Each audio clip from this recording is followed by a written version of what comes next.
Welcome to episode 1 of the Truth Quest podcast, where we will, 15 to 20 minutes at a time, relentlessly pursue the truth in the areas of politics, public policy, economics, and Christianity. My name is Shawn Brodof, and I will serve as your Truth Quest guide. I have been studying the first 3 topics for almost 30 years, and Christian apologetics for about 10. As my studies progressed, I noticed a similar pattern in all of these areas. A resistance to the truth. Rather than pursue the truth, some people prefer to stick their heads in the sand, cover their eyes and ears, anything to avoid facing the truth. They will make strawman arguments, spew talking points, name-call those who disagree with them, and sometimes outright lie. My intention with this podcast is to uncover the truth. I love the analogy that truth is like a vaccination. It vividly describes what the truth does for those who seek it. It prevents us from being infected with foolishness. It inoculates us from falling for empty rhetoric and emotional claims. It provides clarity and encourages us to seek both sides of an argument. This obsessive seeking of the truth allows us to follow the evidence wherever it may lead. In the pursuit of the truth, we are going to do some myth busting and hopefully provide you with a different perspective on some issues. Mainstream news outlets tend only to go about 2 inches deep on most of these subjects, which is about how far the average person is willing to go. Unfortunately, depending on the outlet's, shall we say, perspective, you rarely get a complete story. When you watch or read a liberal outlet's take on an issue, you get that perspective, and vice versa. Here in the United States, its most obvious manifestations is in the coverage of average national politics. Depending on which outlet you are using, you get quite a different perspective on Bush, Romney, McCain, and Trump than you would on Gore, Kerry, Obama, and Clinton. On the Truth Quest podcast, we will search for the truth, not an affirming perspective. So this podcast is my small attempt to expose fraudulent thinking, to ask tough questions, to probe both sides of an argument, to distill the arguments down and try to determine what the truth really is. We will run arguments through what I call the Truth Quest filter. Envision the arguments as a cup of water. We pour the water into a filter, the Truth Quest filter. What gets caught in the filter is all the lies, deception, and fraud. And what comes out on the other end is truth. I want to filter out all the BS from political, economic, public policy against Christianity. So I have 2 audiences in mind when I produce these podcasts. Number 1, for those of you who have similar beliefs to me, I want to give you food for thought or ammunition to bolster your arguments. I want to help you go out into the world and more confidently express your opinions and beliefs to your sphere of influence. Because what I've found over the years is most people are not able to articulate why they believe what they believe, or they're too timid to call people out for fear of being yelled at or called out themselves. One thing I hate to hear is someone who says something like, well, I know X, Y, and Z is wrong, but I don't know enough really to argue with someone about it. My goal is to give you enough to challenge foolishness, or at the very least, share the episode with them. And the second episode is the skeptic. So for those of you who disagree with the arguments I set forth, I want to put a pebble in your shoe, or become a mild irritant.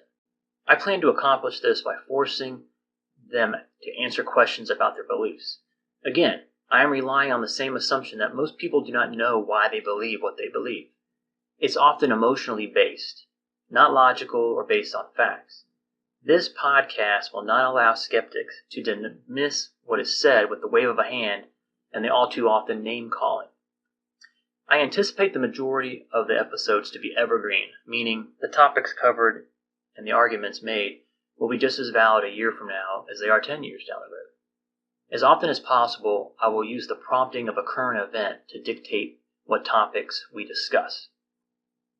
So, who am I? And why should you listen to what I have to say? Well, in addition to studying these topics for decades, I have found that one of my God-given talents is the ability to synthesize information from multiple sources and make sense of it. It's similar to the law school training where students are taught to identify the singular issue after reading a complex case study. That's what I'm good at. I'm a truth seeker, and I'm not an ideologue. I'm a truth seeker, not an agenda ratifier. I'm not afraid of the truth. I seek it. I believe in healthy skepticism. If you can prove to me that raising the minimum wage would solve the problems of the working poor, I would be an advocate for it. If you could prove to me that the constitutionally restricting the rights of law-abiding gun owners would make society safer, I would be an advocate. If you could tell me that the United States Constitution empowers the federal government to educate our kids, I might be for it. So, that's who I am. What am I not? I am not an academic. I'm not an intellectual, a professor, a member of some fancy think tank. I'm a longtime corporate America warrior, serial entrepreneur, author, business coach, and consultant. I'm largely self-taught in all these areas. I've been writing about most of these issues since the Kerry and Bush election. In 2010, I published my third book called Critical Thinking, The Lost Art of Critical Thinking and Common Sense in Politics and Public Policy. It is through this lengthy process of articulating my positions on these topics that I arrive at this point today.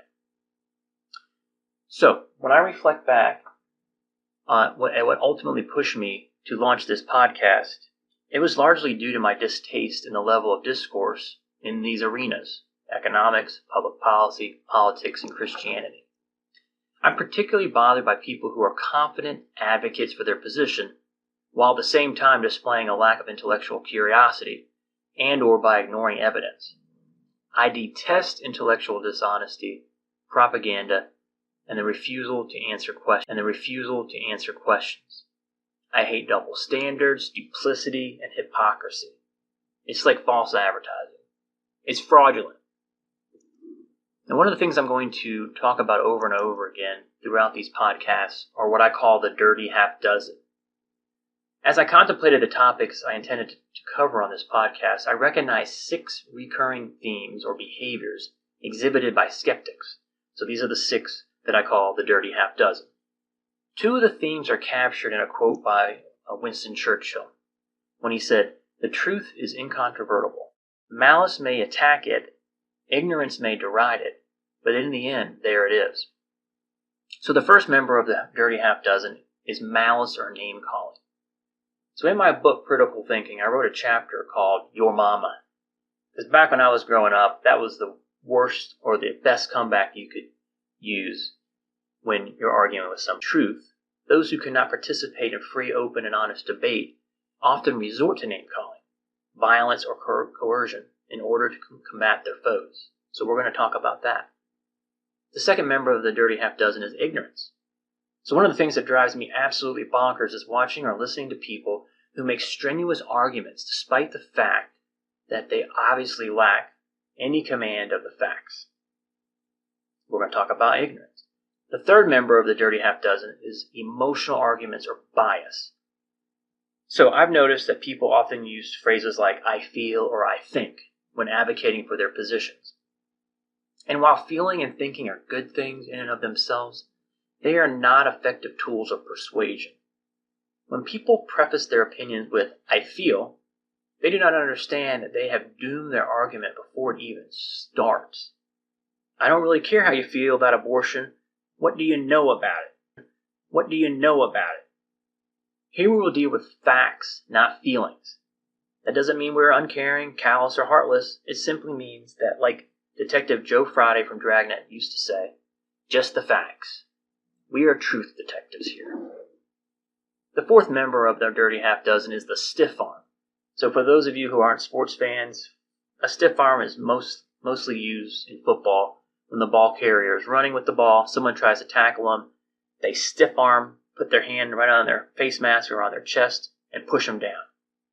There's a phenomenal quote by Greg Koukl, a Christian apologetic, that articulates this beautifully.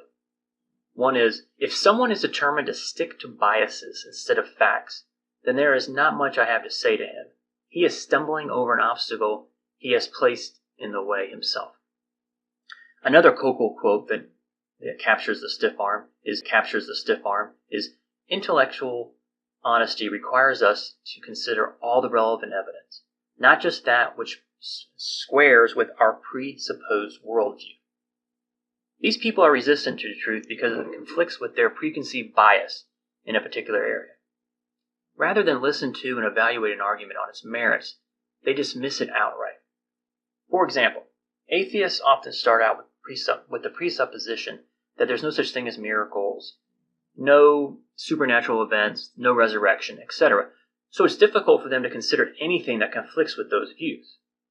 Similarly, people with liberal-leaning or progressive political views start out with presuppositions that the government is innately good, and that people are largely incapable of making decisions for themselves.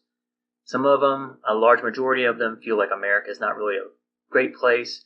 They believe globalism is good. A lot of them, and business owners exploit their workers. And of course, Republicans are evil. So the lens with which they evaluate political and public policy debates is skewed. In both cases, these folks have a bias. Rather than evaluating the facts, they put on blinders. This allows them to dismiss any argument that contradicts their worldview. What we are dealing with are truthophobes. They are either unwilling or afraid of facing anything that is in opposition to their worldview. The fifth member of the dirty half dozen is propaganda, lies, and deception. So you see this behavior all the time from politicians. They say one thing while running for office and do another when they get there. They promise to reduce spending, but the government grows under their watch. They promise that health insurance costs will decrease and tell you that if you like your doctor, you can keep it. They tell us that they will keep us out of war. They promise no new taxes. High-ranking officials lie to Congress with consequences. Presidential candidates have illegal personal email servers, lie about it with no consequences. Meanwhile, government agencies routinely manipulate economic data to suit whoever is in office at the time. Lies, propaganda, deception. And the final member of the dirty half dozen is the drawing of arbitrary lines. So depending on the topic, skeptics will often draw arbitrary lines in the sand as a way of demonstrating their quote-unquote flexibility. This is most evident in regards to topics like abortion, like when does life begin, and at what week is it okay to abort the pregnancy. Minimum wage is another where this happens, global warming, immigration, gun control, etc. When it comes to many of the topics we will discuss in this podcast, you will find that there is a fine line between ignorance and stupidity. And you will find that many of these topics complement each other, or many of these tactics complement each other. Consider how name-calling, malice, ignorance, the stiff arm, and propaganda are used in concert. So I recently heard Ted Nugent on the Joe Rogan podcast. He defined stupidity as guarding your ignorance. He went on to explain that ignorance can be remedied by study and research, and therefore he insinuated that stupidity is purposeful. And that is exactly what many people do when it comes to public policy and political arguments. They guard or protect their ignorance with the stiff arm and name-calling. Then they purposely fill the world with propaganda, lies, and deception. My thought process has always led me to the idea of a higher purpose. One of my favorite pastors is Andy Stanley from North Point Community Church in Georgia. He has often posed the question, what would the world be like if all 2 billion Christians around the world behaved like Christians are called to behave? I want to pose a similar question to you in regards to the contents presented in this podcast. What would the country or the world be like, depending on the topic, if everyone was guided by the truth, if they sought the truth, armed themselves with the truth, thought critically, were better informed, asked lots of questions, had high standards, and held their elected officials to that standard? The Truth Quest podcast will be bound by the truth, not to talking points. And if you ever suspect that I am straying from this mantra, you are obligated to call me out. As Lieutenant Kaffee, played by Tom Cruise in the movie A Few Good Men, said during his iconic cross-examination of Colonel Jessup, played by Jack Nicholson, said, "I want the truth." This was followed by the famous line by Nicholson, "You can't handle the truth."